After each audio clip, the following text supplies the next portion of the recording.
before we study the Buddhist teaching, we should know that we are in a world of suffering. Sometimes we're happy, but we are also in the world of suffering. We have gone through all those kind of sufferings that we have realized, experienced in this world. Basically, practically in daily life, there are 8 kinds of suffering that we have mentioned. So now we start with the next line. Oh, Sariputra. What's the meaning of Sariputra? This is a sutra when the Buddha was lecturing, talking to a group of people.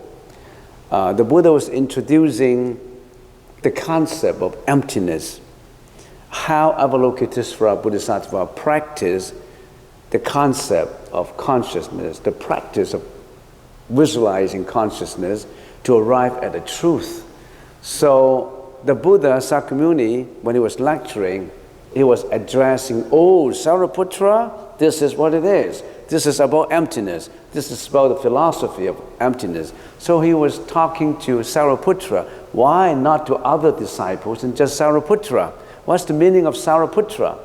Sari is a kind of birds with pretty eyes. Sariputra is a Sanskrit word.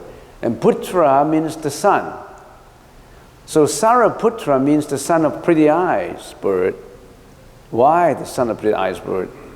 Sariputra is the disciple of Buddha Sakyamuni. He was regarded as one of the 10 great disciples whose knowledge of prajna is the most profound. In other words, Sariputra specializes in the research and investigation and the exposition of emptiness, of prajna. Sariputra's mom, who gave birth to Sariputra, had very pretty eyes.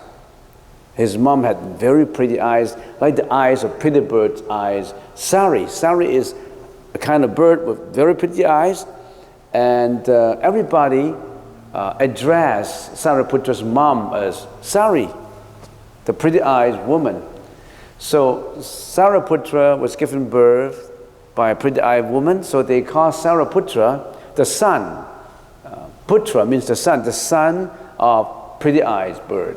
So that's the reason why it's called Sariputra. And Sariputra was the most profound in understanding prajna. So that's the reason why Buddha Sakyamuni addressed, oh, Sariputra, this is what prajna is all about. The next is, form is not other than emptiness. Emptiness is not other than form. Form is emptiness, and emptiness is form. What does it mean? What does it mean by empty? What does it mean by form? Form, rupa in the Sanskrit language, is one of the 5 skandhas. And if we analyze form very crudely, without going into details, form is made up of the 5 elements, the earth, the fluid, the heat, movement, and space. The crucial, essential elements of material. And of course, all material is made up of elements, and elements can be broken further down into many, many things, but basically it's earth, which means hotness. All material has obstructions. So earth, hotness, it obstructs you because of its hotness. Fluid, liquid. Liquid is also material. It's a combination of H2O, hydrogen and oxygen. Material has heat in it, has temperature, it's like our body. Movement, everything in your body must move. There's a movement in the body. The air movement. And the air movement has space in it, that's why it moves. So all material has this 5 very crucial elements in it. That's why we call it material. So you know how the Buddha analyzed material? You see, for first-time comers, you should know that the Buddhist teaching is not about worship me, I'm the Buddha, I can take you to nirvana, I can take you to heaven. No, the Buddha said, learn the world, learn the earth, learn the cosmos, learn about yourself, learn about your body, learn about your mind. It's about an understanding of yourself. It's not about the faith in the Buddha, it's about yourself. Form arises from depending on causes and conditions. That's why we say form is not other than emptiness. Form is never apart from the truth of emptiness. Then what is emptiness? We're going to know about emptiness, which we already have explained. But we'll explain a little further. Emptiness means what?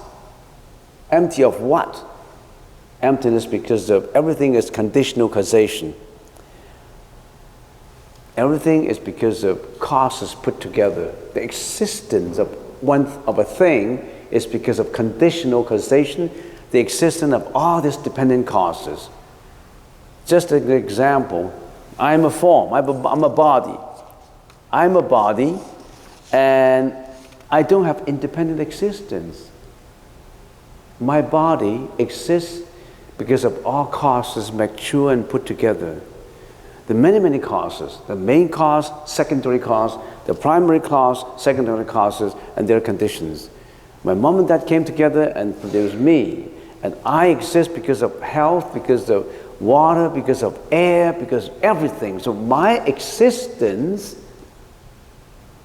is dependent on many things. That means I'm empty. I'm empty of what? What is the opposite of empty? Full. So when I have a cup, and I have a cup of water, I pour out all the water, this cup is empty of what? Empty of water. But is this cup really empty? When you empty it of water, it is still full of air. So when you talk about emptiness, it's an illusion. It's empty of water, but it's empty not just of water. It's empty. Why? Because it does not have an inherent, independent existence. Our body is not independently exist. It's not independently created.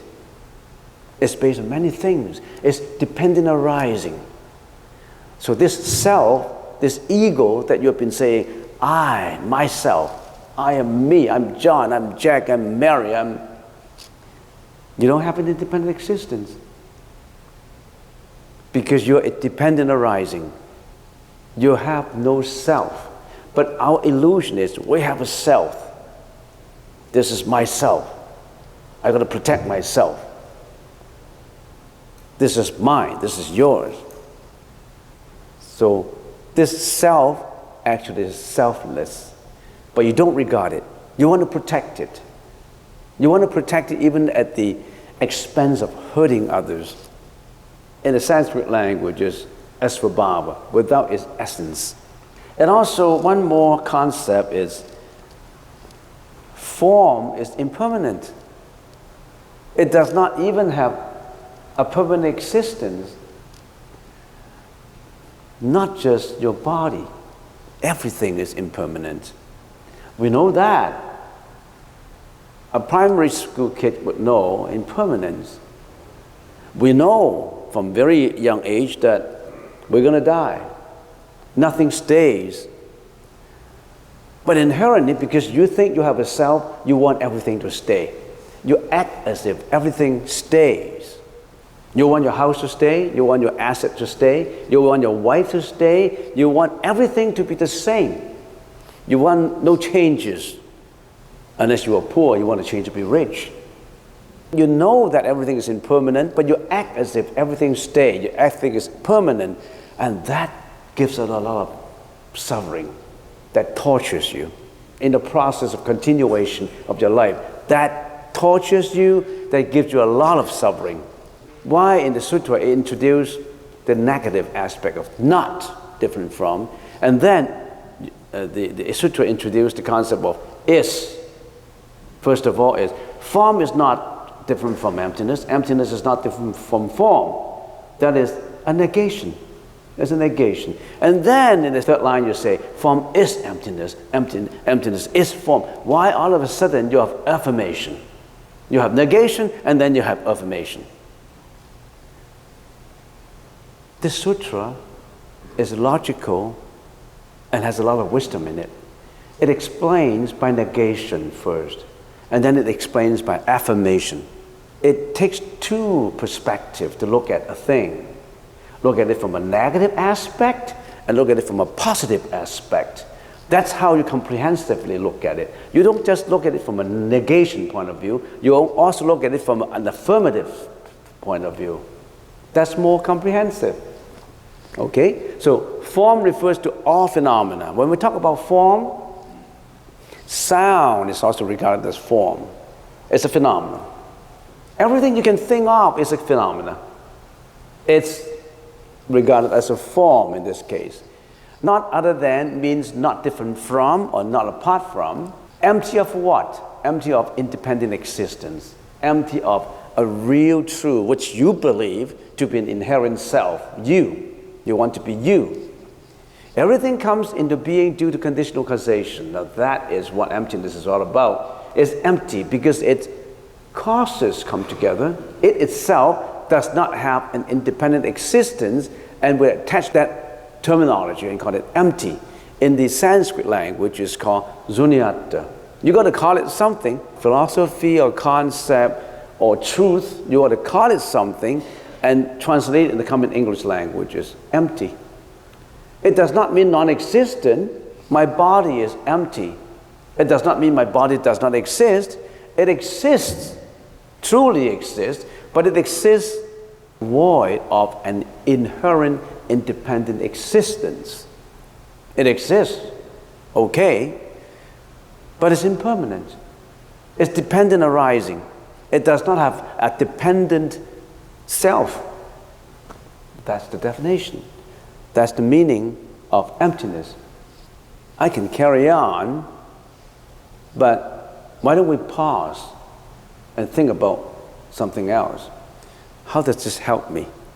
People like to say, how does this concept benefit me? I'm coming here to see what I can gain, how much I'll be interested in. I want to get something. Every trip I come, I want to get something. I want to benefit myself. Self, right? That's what you're talking about. Why don't you think about it? I carry on giving you the information, and you think about it.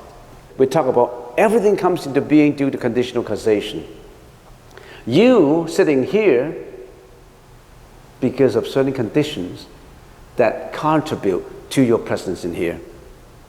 You're sitting here because there are causes that lead you to come here.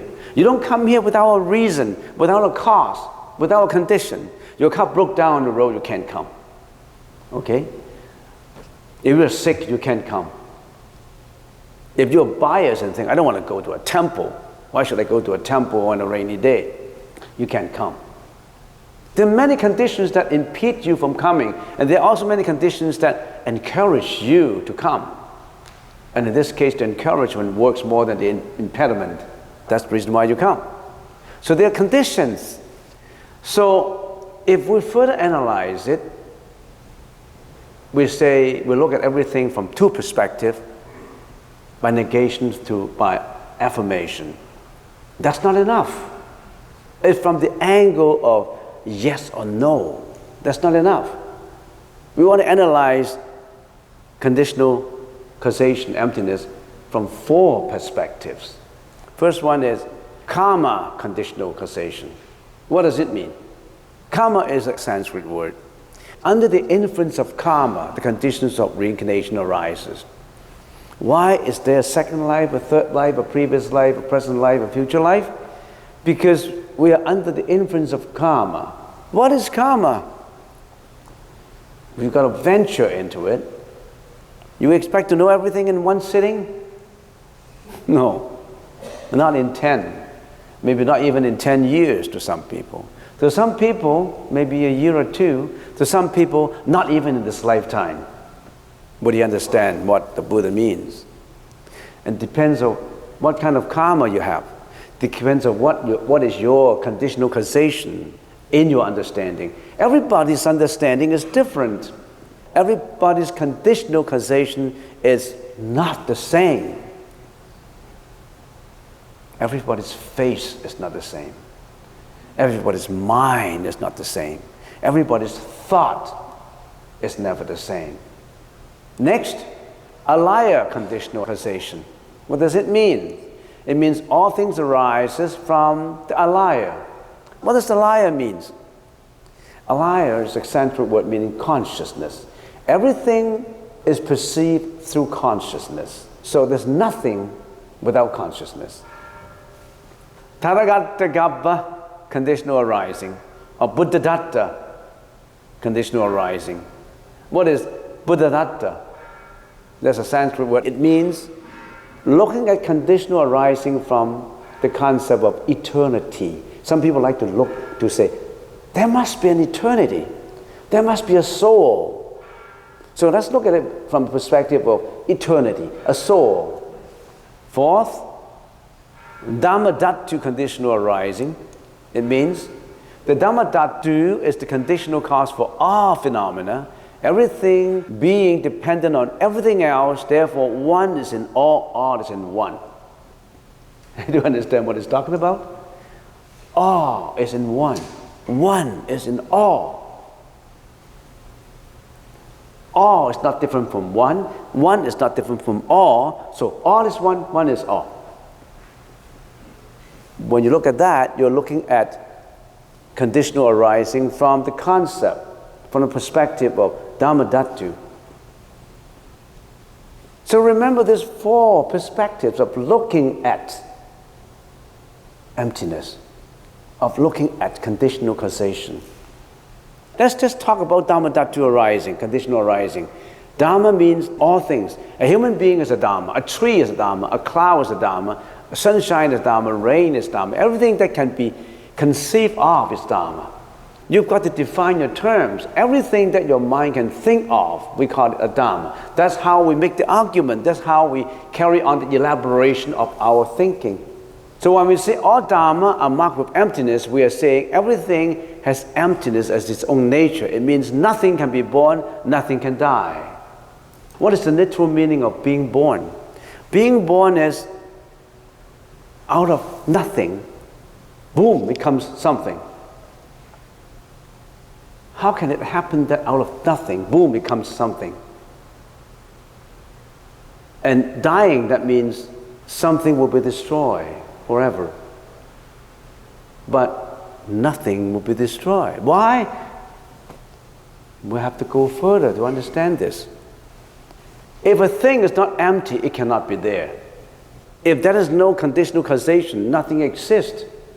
So thanks to emptiness, everything exists. Form is not other than emptiness, because in form we find feelings, perception, conceptualization, volition, and consciousness.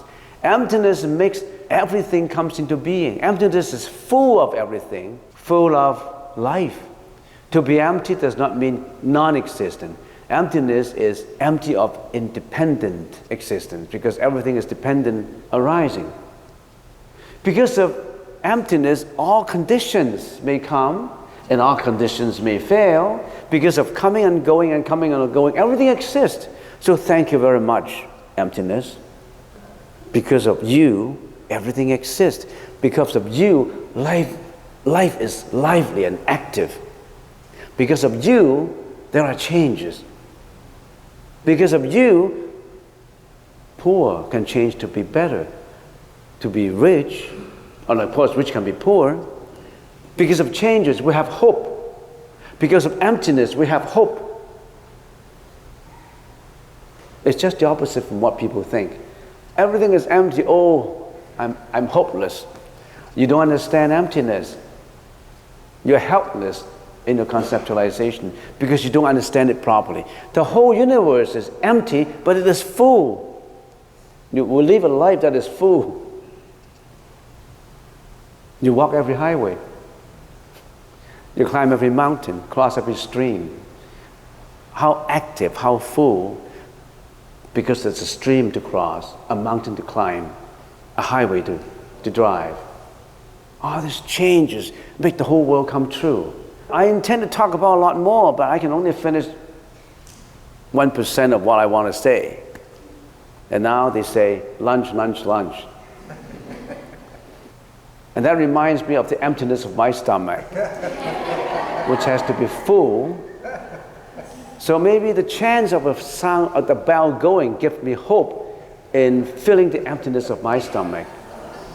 So let's get to the cafeteria and then ask questions at cafeteria.